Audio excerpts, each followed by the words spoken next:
खरं म्हणजे मी असं म्हणणार नाही की बाबा आपल्या तिजोरीत खूप पैसे आहेत, पण मी एवढं निश्चितपणे सांगू शकतो की देशाच्या मोठ्या राज्यांच्या अर्थव्यवस्थेचा विचार केला तर आजही सर्व निकषांवर पात्र होणारी अर्थव्यवस्था ही महाराष्ट्राची अर्थव्यवस्था आहे। आणि आपण जर बघितलं तर राज्याच्या विकासाकरता कर्ज उभारावंच लागतं, प्रत्येक राज्य ते उभारतो आणि त्यामध्ये रिझर्व्ह बँकेने आणि FRBMने आपल्याला राज्याच्या स्थूल उत्पन्नाच्या 25% कर्ज उभारण्याची परवानगी दिली आहे। 25%च्या वर जर आपण गेलो तर मात्र अर्थव्यवस्था कुठेतरी अडचणीत आली असा त्याचा अर्थ होतो।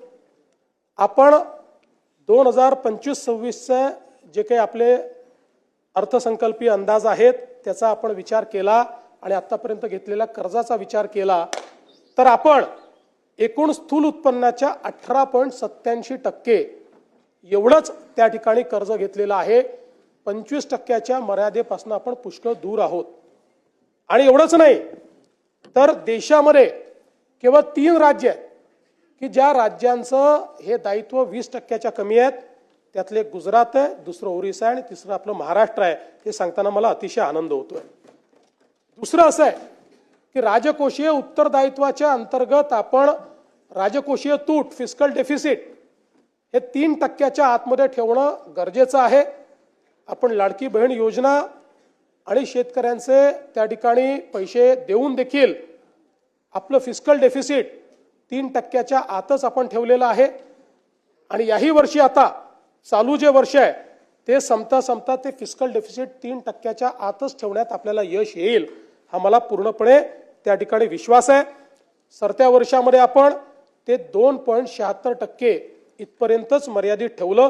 त्यामुळे हा जो दुसराही निकष आहे त्याही निकषावर आपली अर्थव्यवस्था ही अजून कुठेही दिवाळखोरीकडे चाललेली नाही।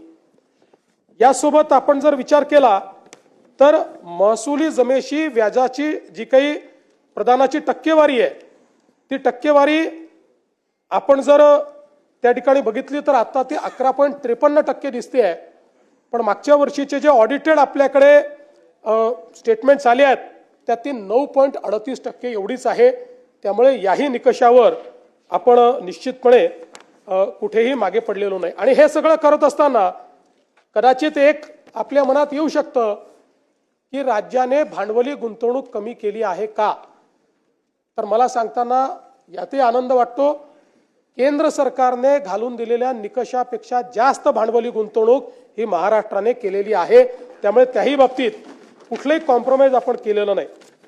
एवढंच नाही तर राजकोषीय उत्तरदायित्व विधेयकाच्या जे काही कलम 9 आहे, नियम 9, त्याचे जे काही